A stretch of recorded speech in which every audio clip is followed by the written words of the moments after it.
Papaya తింటే abortion అవుతుందా ప్రెగ్నెన్సీలో? సో దీనికి సింగిల్ లైన్ ఆన్సర్ వచ్చేసి నో. పపాయా ప్రెగ్నెన్సీలో తింటే అబార్షన్స్ అవ్వవండి. బట్ రా పపాయ అంటే అన్రైప్, ఇంకా పండనిది పచ్చి పపాయ తిన్నప్పుడు దాంట్లో high amount of enzymes, latex ఉండటం వల్ల గర్భసంచి కాంట్రాక్షన్స్ కొద్దిగా ఇనిషియేట్ చేస్తుంది అని చాలా స్టడీస్ చెప్పాయి అన్నమాట. సో కాంట్రాక్షన్స్ ఇనిషియేట్ చేయటం వల్ల అతుక్కున్న ఎంబ్రియో కానీ లేదా అతుక్కున్న అప్పుడప్పుడే గ్రోయింగ్ ఫీటస్ కానీ గట్టిగా కాంట్రాక్షన్స్ అయితే ఎక్స్పెల్ అయ్యే అవకాశం ఉండొచ్చు. So this is the reason అది చెప్తారు. But these are very very weak contractions.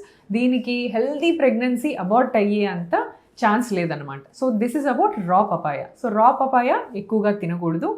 Next వచ్చేసి too much amount of pineapple. One more thing is grapes. ఇంకొన్ని ఏంటంటే క్యాండ్ ఫ్రూట్స్ అండి. So these are all the fruits you need to avoid during pregnancy. Thank you. Natural cycle IVF అని ఈ మధ్య కాలంలో కొంచెం చేసేవాళ్ళు.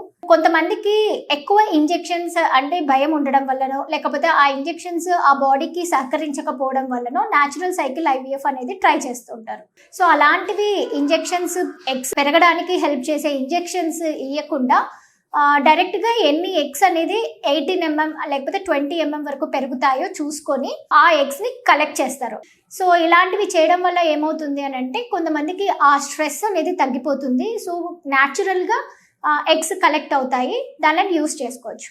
ఆ ఎగ్స్ అనేది 1-2 ఎగ్స్ కంటే ఎక్కువ ఫామ్ అయ్యే ఛాన్సెస్ ఉండవు. సో ఇదొక డిసడ్వాంటేజ్. ప్లస్ అది ఇంకొకటి ఏంటంటే అవి పంపించాక ఎంబ్రియోస్ అనేది ఫామ్ అవుతాయా లేదా అనేది తెలీదు. ప్లస్ దాంతోపాటు లైవ్ బర్త్ అనేది అంటే బేబీ ప్రెగ్నెన్సీ అనేది కంటిన్యూ అవుతుందా లేదో తెలియదు అనమాట. ఇన్ఫర్టిలిటీలో చాలా ఓపీడీస్లో కామన్గా చూసే సమస్య ఏంటి అంటే ఒక పేషెంట్ కపుల్ మా దగ్గరికి వచ్చి, మేడం ట్యూబ్స్ బాగానే ఉన్నాయి, సెమెన్ అనాలిసిస్ బాగానే ఉంది, తను ఎవ్రీ మంత్ ఓవ్యులేట్ అవుతారు, అయినా సరే మాకు ప్రెగ్నెన్సీ రావటం లేదు. సో ఈ ప్రాబ్లమ్ని అన్ఎక్స్ప్లెయిన్ ఇన్ఫర్టిలిటీ అంటారు. అంటే బేసిక్ ఇన్ఫర్టిలిటీ టెస్ట్ అన్ని నార్మల్గా ఉంటాయి కానీ ప్రెగ్నెన్సీ రాదు. సో ఫర్ సపోజ్ ఇప్పుడు భార్యాభర్త కలిసినప్పుడు స్పర్మ్ అనేది యూట్రస్ ద్వారా వెళ్ళి యూట్రస్ నుంచి ట్యూబ్కి వెళ్ళాలి. ఈ స్పర్మ్ యాంటీస్పర్మ్ అంటే సర్విక్స్ దగ్గరే చనిపోతూ ఉండొచ్చు. అండ్ ఓవ్యులేషన్ జరుగుతుంది కానీ ఎగ్ ఫాలికల్ అనేది రప్చర్ అవుతుంది కానీ అందులో ఎగ్ రిలీజ్ అవుతుందా లేదా, ఎగ్ ఉంటుందా లేదా అన్నది కూడా మనకి తెలీదు. ఈ ఎగ్ స్పర్మ్ కలుస్తున్నాయా లేదా అనేది మనకి రియల్ టైంలో చూడడానికి మనకి ఏ టైప్ ఆఫ్ ఎక్విప్మెంట్ లేదు కాబట్టి మనకు అది తెలీదు. ఓకే, ఎగ్ స్పర్మ్ కలిసాక ఎంబ్రియోగా ఫామ్ అవుతున్నాయా లేదా అది కూడా మనకి తెలియదు. అండ్ ఎంబ్రియో ఫామ్ అయిన తర్వాత అది గర్భాశయంలో వచ్చి అతుక్కోవడం, ఇంప్లాంటేషన్ అంటాం, అది జరుగుతుందా లేదా ఈ బేసిక్ టెస్ట్ ఇవి చెప్పలేవు. సో ఇన్ఫర్టిలిటీలో ఎక్కడో ఏదో ఒక స్టెప్లో ప్రాబ్లం ఉంది కాబట్టి ప్రెగ్నెన్సీ రావట్లేదు, కానీ అది ఈ బేసిక్ టెస్ట్లో మనకి తెలియడం లేదనమాట. Thank you. Husband blood group ఇది, వైఫ్ బ్లడ్ గ్రూప్ ఇది, దీనివల్ల ఏమైనా ఫర్టిలిటీలో ఇష్యూ ఉంటుందా?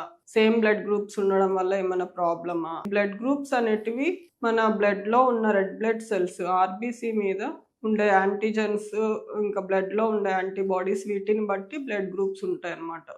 ఇవి ఓవరీలో ఎగ్స్ మీద కానీ జెంట్స్లో స్పర్మ్స్ మీద కానీ బ్లడ్ గ్రూప్తో సంబంధం ఉండదు. సో నార్మల్గా ప్రెగ్నెన్సీ రావడానికి వైఫ్ హస్బెండ్ ఏ బ్లడ్ గ్రూప్ ఉన్నా ప్రెగ్నెన్సీ అనేది వస్తుంది, దాంతో రిలేషన్ అనేది లేదనమాట. సో అలా కాకుండా ప్రెగ్నెన్సీ వచ్చిన తర్వాత ఒక్కొక్కసారి ఇంప్లాంటేషన్ అయిన తర్వాత ఇలా నెగిటివ్ బ్లడ్ గ్రూప్ ఉండి హస్బెండ్ పాజిటివ్ బ్లడ్ గ్రూప్ ఉంటే కనుక బేబీ కూడా పాజిటివ్ అని తెలిస్తే అలాంటి వాళ్ళలో కొన్ని జాగ్రత్తలు అనేటివి తీసుకోవాల్సి వస్తుంది. అంతేగాని ఫస్ట్ ప్రెగ్నెన్సీ రావడానికి వైఫ్ అండ్ హస్బెండ్ ఏ బ్లడ్ గ్రూప్ అయినా అసలు ఫర్టిలిటీ అనే దాంట్లో ఎఫెక్ట్ అనేది అస్సలు ఉండదు.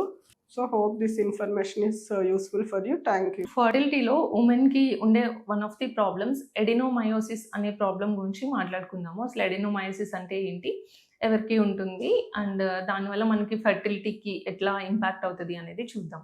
గర్భసంచి యొక్క గోడలలో పొర అనేది గ్రో అవ్వడం వల్ల మనకి గర్భసంచి సైజ్ అనేది ఇంక్రీజ్ అవుతుంది అనమాట, గ్లోబులర్ యూట్రస్ అంటాం.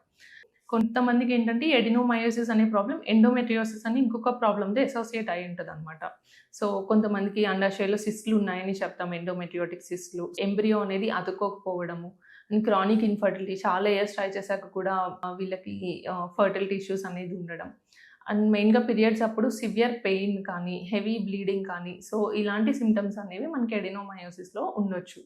ఫోకల్ ఎడినోమయోసిస్ అయితే కనుక అది పెద్దగా ఉంది అని అంటే మనం దీనికి సర్జికల్గా కూడా రిమూవ్ చేయొచ్చు.